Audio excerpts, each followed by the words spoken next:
ఫైనల్కి వచ్చేసింది. సో ఎలా అనిపిస్తుందండి?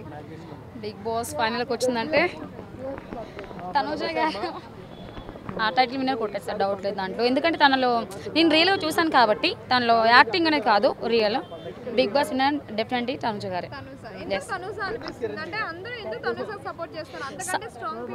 ఒక నిమిషం అండి, తనుజ గారిని సపోర్ట్ చేస్తున్నారంటే ఆ బిగ్ బాస్లో నటించడానికి వీలు లేదు అక్కడ. ఓకే, అక్కడ వెళ్ళినప్పుడు అక్కడ రియాలిటీ ఉంటుంది. అందులో మేబీ చూసాము తన్ని డ్రెస్సింగ్స్ విషయం కానీ ఎవ్రీథింగ్ సూపర్ అలా అనుకోవడం వాళ్ళ పొరపాటు. బట్ తనుజ మాత్రం రియల్గానే గేమ్ ఆడుతున్నారు.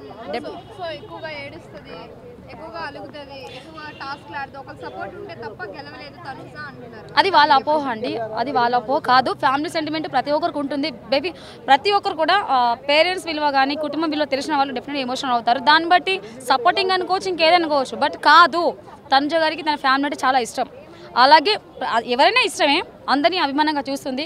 నటనే కాదు, డెఫినెట్గా తనుజ రియల్ గేమ్. బిగ్ బాస్కి అమ్మమ్మ కూడా ఎవరంటే ఇమానులే. బిగ్ బాస్ కంటే తోపు ఎవరు లేడు ఇమానులు. మీరు అడగని క్వశ్చన్లు అడగకపోతే ఏంటి? తనుజ పవన్తో కలిసిపోయింది. ఏది పవన్ కళ్యాణ్, వాళ్ళిద్దరు ఒకటే. వాళ్ళిద్దరు టాప్ 5లో ఉండరు కాబట్టి ఇప్పుడు వాళ్ళిద్దరు గేమ్ కొంచెం తగ్గినట్టు అనిపిస్తుంది. వాళ్ళిద్దరు ప్లాన్ చేసి ఇమానులు తీద్దామని ప్లాన్ చేస్తారు. ఎందుకంటే ఇమానులు స్ట్రాంగ్ ప్లేయర్ కాబట్టి తను తీద్దామని డిమన్ పవన్, కళ్యాణ్, తనుజ వీళ్ళందరూ కొంచెం ఇమానులు దించితే బాగుంటుంది అన్నట్టు ప్లాన్ చేస్తారు.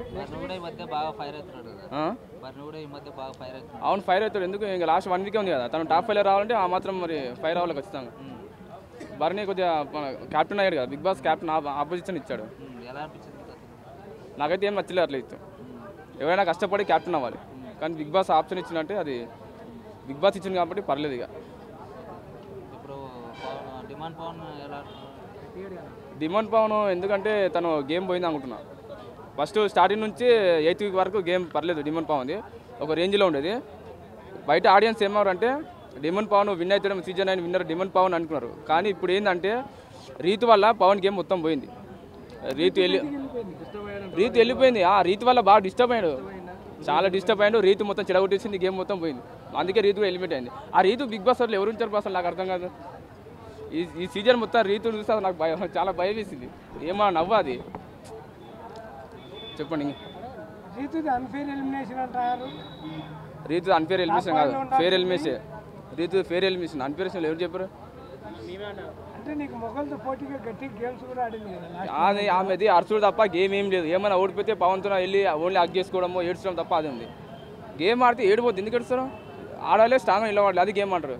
అంటే ఏమంటే పవన్ నాకు అందరు నాకే ఇస్తారు అని పవన్తో ఏడుస్తారు, అది కరెక్ట్గా. ఈ వీకెండ్ డిమాండ్ పవన్ పైకి లేస్తాడంటారా? డిమాండ్ పవనా ఏమో కష్టమే. డిమాండ్ పవన్ పని రీతు వెళ్ళిపోయింది కదా, రీతు వెళ్ళిపోయినా కూడా డిమాండ్ పవన్కి కష్టమే. ఎందుకంటే ఆల్రెడీ టాప్ 5లో ఉన్నారు కదా, ఇమానుల్ ఉన్నాడు, కళ్యాణ్ ఉన్నాడు, తనుజ ఉంది. సుమన్ శెట్టి నామినేషన్లో ఉన్నా లేకపోయినా ఈ వీక్ సంజన సుమన్ శెట్టి ఇద్దరు వెళ్ళిపోతారు, అది 100% గ్యారెంటీ. అది నెక్స్ట్ 1 వీక్ ఉంది కాబట్టి వాళ్ళిద్దరు తీసేయాలి ఖచ్చితంగా, తప్పదు. ఇంకా టాప్ 5లో Tanuja, Kalyan, Emmanuel, Bharani, demon Pavan. Kalyan runner, Emmanuel winner. ఈ సీజన్కి ఇమానుల్ గారికి విన్నర్ కాకపోతే బాంచేదో పక్క మీసం తీసుకుంటా చెప్తున్నా. 100% చేంజెస్ అయితే ఇప్పుడు ప్రజెంట్ ఏం జరగవండి. నామినేషన్స్ కంప్లీట్గా అందరూ ఉన్నారు. చేంజెస్ అయితే ఏముండవు ఈ 2 వీక్స్, ఏముండవు. హౌస్లో కూడా ఇంకా పవన్, ఇంకా డిమాండ్ పవన్ ఇంకా ఎక్కువ ఓపెన్ అయిపోయాడు రీతు ఎలిమినేట్ అయిన తర్వాత. ఏ విధంగా అంటే అందరితో మింగిల్ అవటం కానీ, ఎంటర్టైన్ చేయటం కానీ, ప్రతిదీ. అలా ఏం లేదు, ఇమేజ్ ఏం లేదు. ఒకవేళ లేదు, ఒకవేళ అలా అయిపోతే ఎలిమినేట్ అయ్యేవాడు కానీ ఇప్పుడు. అంటే రీతుతో ఎక్కువ క్లోజ్గా ఉండేవాడు హౌస్మేట్స్, మిగతా హౌస్మేట్స్తో కన్నా. ఇప్పుడు ఎక్కువ హౌస్మేట్స్తో ఇంటరాక్ట్ అవుతాం, అలా జరుగుతుంది. కళ్యాణ్ పడాలా,